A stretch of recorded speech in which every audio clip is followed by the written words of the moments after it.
Сәлем достар, бұл видеода USB деген не және ол қалай жұмыс істейді, оның тағы қандай басқа түрлері бар екенін көрсетемін. Сол үшін каналға тіркеліп жайғасып отырыңыздар.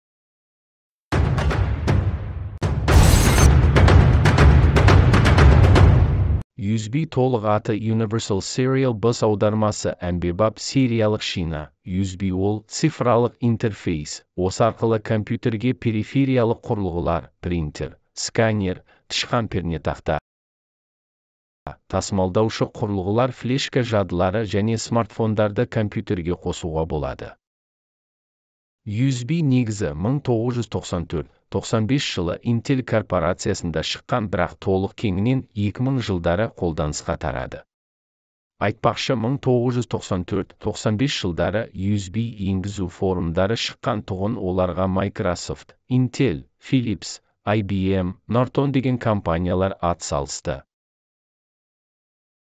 USB-дан бұрын адамдар сол кездегі компьютердегі Line Print терминал портын принтерлерге қолданатын, яғни перифериялық құрылғыларда осы интерфейсті қолданған. Ол параллельді 8 битті болатын, яғни ақпаратты кезек-кезектен жіберілетін. Одан кейін USB-дің атасы COM порт, дәйекті екі бағытталған шина интерфейсі. Осы арқылы компьютерге модемдер, сканерлер, принтерлер, тышқан, медициналық құрылғылар және тағы басқалар қосылатын.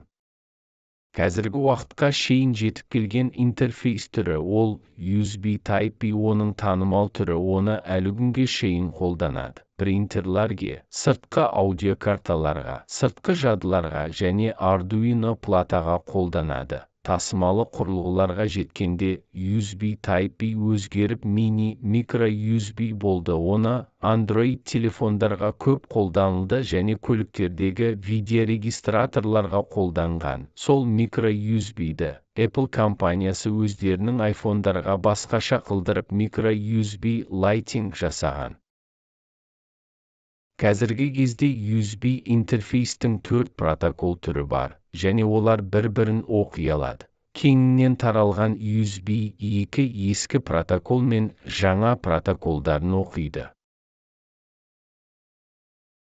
USB сигналды схемасын қарасақ, бірінші генді латынша жер, одан кейін 5 вольт ток көзі, плюс, минус, олар ақпаратты жіберуге арналған, олардың түстері жасыл және ақ.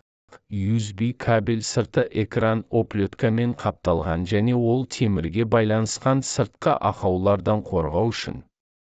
USB Type-A жағынан қарасақ, бірінші генді жерді, плюсті, минус және 5 вольт ток көзі. USB үшінші нұсқасы USB 2-ден айырмашылығы жылдамдықпен және көк түсті элемент ажыратуға болады. Жылдамдығы секундына 5 гигабит ақпаратты жібереді және оқиды.